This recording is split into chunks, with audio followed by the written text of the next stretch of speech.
Salam, hər vaxtınız xeyir olsun. Bu dərsimizdə sözlərin əvvəlində işləndikdə KN və WR hərf birləşmələrinə tətbiq edilən qaydanı öyrənəcəyik.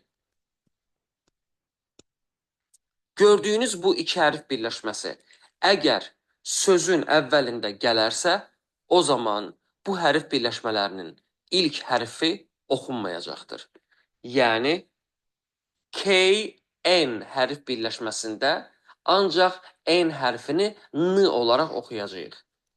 WR hərf birləşməsində sözün əvvəlində gəldikdə ancaq R hərfini R olaraq oxuyacağıq və K, W oxunmayacaq.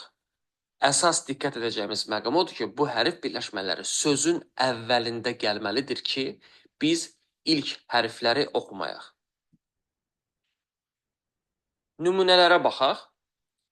KN bütün sözlərdə sözün əvvəlində gəlmişdir. Bütün nümunə sözlərdə sözün əvvəlindədir. Ona görə K oxunmayacaq. N olaraq oxuyacağıq. Bu iki hərfi N olaraq oxuyuruq. No. O səsi verirdi. KN N kimi oxunacaq. No. Ni.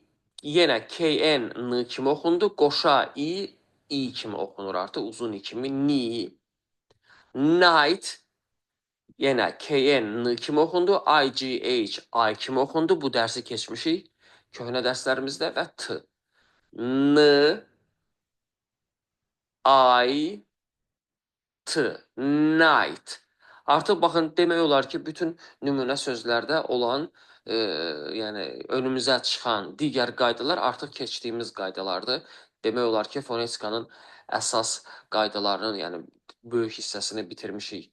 Ona görə sözlərdə hamısı qarşımıza çıxır.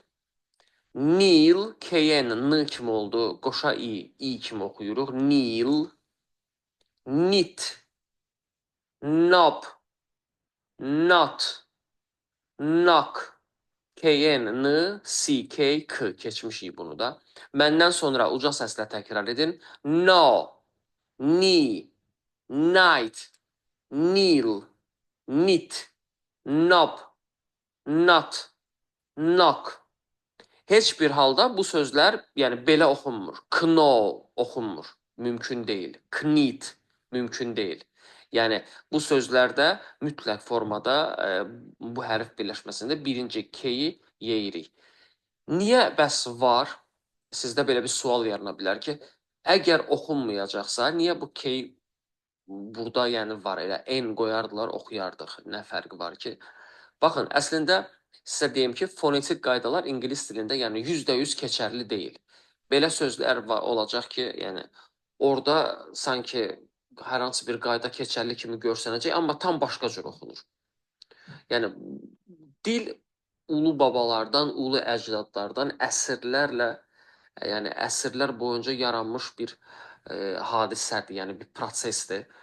Onun bəzi qaydalar var ki, səbəbi yoxdur. Yəni dil belədir, bu formada bizə gəlib çatıb, bu formada öyrənirik. Yəni niyə KN yazıblar burada, elə N yazsınlar, işimizi düzəltsinlər? Bəzən belə sualların cavabını tapmaq olmur. WR hərf birləşməsində eyni ilə W-nu oxumayacağıq, R hərfini R olaraq oxuyacağıq. Right. R-nı oxuduq, W səssiz qaldı və bir də burada sehirli I var. Sondakı I hərfini əlifbadakı adı kimi oxutdurdu. R, I və T. Right. I oxunmadı. Mən artıq əminəm ki, deyim ki, əminəm və çox ümid edirəm ki, qrupda olan bütün tələbələr artıq, yəni ingiliscə hərfləri gördüyü anda adını deyə bilirlər. Yəni düşünürəm ki, əminəm ki, burada bir problem yoxdur. Yəni hərfi bilmək nədir ingilis dilində? Baxın, bu deməkdir. Bu sözdə bütün hərfləri tək-tək deməyə çalışın. Misal üçün mən deyim, siz baxın.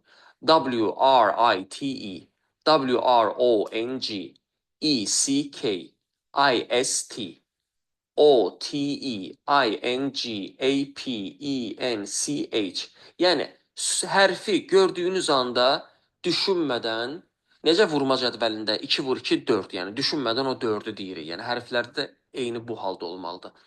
Əgər ki hərflərdə problem varsa, kursun ilk 3-4 dərsini yenidən izləyin, problemli hərfləri yenidən öyrənin. Məndən sonra uca səslə təkrar edin. Right sözündə qalmışdıq. Deməli, WR, R kimi oxundu. I-da sehirli i var idi, oldu right. Wrong, wrong, wreck, CK K kimi oxundu. WR, wreck, wrist, road, ring, rap, wrench, CH Ç kimi oxunacaq. Rap sözündə ə kimi oxunur. Road, o hərfi əlifbadakı adı kimi o kimi oxunur sehirli i-yə görə. Rec sözündə də CK var sonda. Digər qaydalar ancaq bunlar idi. Right, wrong, wreck, wrist, road, ring, rap, wrench, rap, ring, road, wrist, wreck, wrong, right. İndi isə hər iki hərf birləşməsinə aid sözləri qarışıq oxuyaq.